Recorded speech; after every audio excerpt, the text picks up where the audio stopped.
Tapi sayangnya pemimpin, pejabat-pejabat tingginya kufur nikmat. Melakukan apa? Power abuse, menyalahgunakan amanah dan jabatan itu, padahal itu bertentangan dengan prophetic leadership. Seandainya sumber daya alam ini dikelola secara transparan, profesional, adil, accountable, maka kita rakyatnya akan menjadi kaya raya. Bandingkan dengan Qatar, bandingkan dengan Uni Emirat Arab, tidak ada apa-apanya negara itu. Di Andaman, Laut Andaman, wilayah Indonesia, Aceh, juga sudah ditemukan cadangan minyak dan gas 486 miliar barel.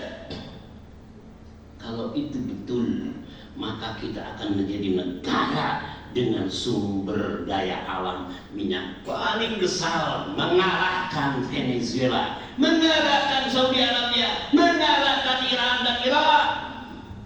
Tapi kita butuh national leader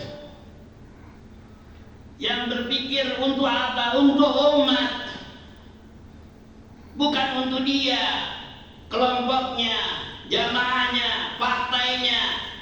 Apalagi kalau dia diatur oleh kelompok oligarki busuk, semua akan menjadi busuk. Sumber daya alam yang melimpah tidak akan memberikan kesejahteraan, apalagi keberkahan kepada penduduk Indonesia. Kita berharap semoga pemimpin nasional ke depan, pemimpin yang siap dinasihati, pemimpin yang siap mendengar, bukan hanya suara dia didengar, tapi mendengar suara rakyat.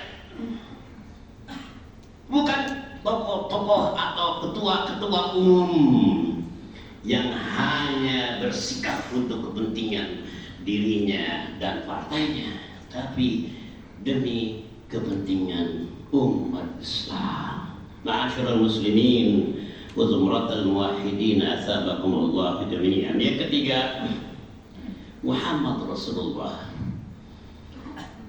harus kita jadikan role model.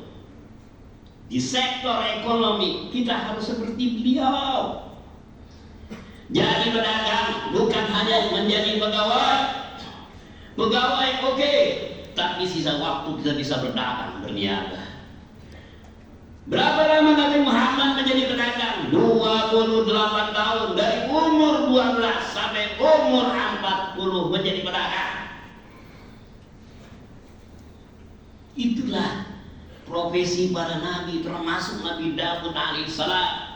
Dia berdagang bukan sekedar dagang ece-ece, menjadi fund manager perusahaan Siti Aisyah. Dia berangkat kemana? Ke Yaman, terus ke Mekah, ke Madinah, berangkat lagi ke mana? Ke Palestina, kembali ke Syria, ke Lebanon, terus kembali lagi ke negara Syam. 28 tahun menjadi pengusaha.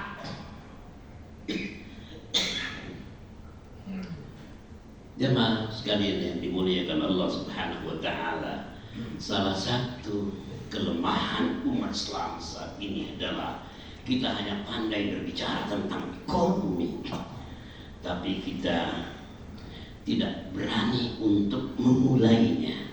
Kita tidak mau mencontoh Rasulullah SAW.